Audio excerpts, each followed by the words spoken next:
A fable told by La Fontaine, 2 centuries or more ago, describes some rats who would arraign a cat, their direst foe, who killed so many rats and caused the deepest woe. This Cataline of cats the poor rats were at their wits' end their homes and families to defend, and as a last resort they took the case to court. It seems they called a caucus wise of rats of every age and size, and then their dean, with sapient mien, a very Solon of a rat, said it was best to bell the cat. The quaint old tale goes on to tell how this plan would have worked quite well, but, somehow, flaws appeared, because no one would hang the bell, though there the ancient fable ends. Later report the tale extends, no longer is the truth withheld, developments appear, and so you have it here for the first time set down in rhyme just how the cat was belled. A council, as 'twas getting late, was just about to separate, when suddenly a rat arose who said he could a plan propose which would, he thought, succeed and meet their urgent need. Now as this rat was very small,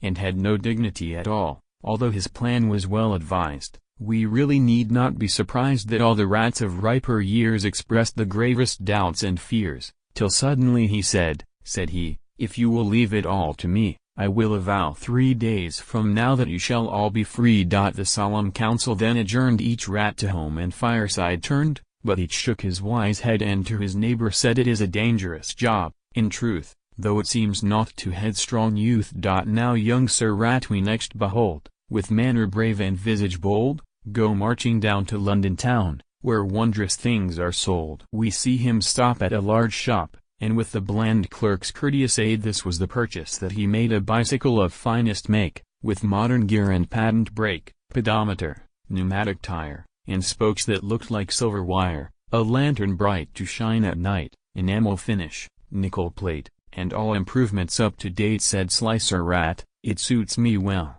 especially that sweet-toned _bell _. The shades of night were falling fast when Sir Rat turned toward home at last. The neighbors watched him as he passed and said, what is that queer-shaped thing? Surely that can't be made to ring. Sir Rat went on, nor stayed to hear the jests they made, and just outside the old cat's gate he stopped and boldly braved his fate, for if that cat should smell a rat how quickly he'd come out and catch him, and with what gusto he'd dispatch him. Sir Rat, against the picket fence leaned the machine, then hurried hence, and hid himself with glee, and waited breathlessly to see what the cantankerous cat would say, when in the twilight dim he saw that brightly shining rim. Sir Rat, though hidden quite, and safely out of sight, had scarcely time to wink his eye, when Mr. Cat came sauntering by. Ha, ha, said he, what's this I see?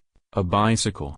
And just my size. Well, this, indeed, is a surprise. I'll confiscate this treasure great, how quickly I'll fly o'er the ground when I pursue my hunting round.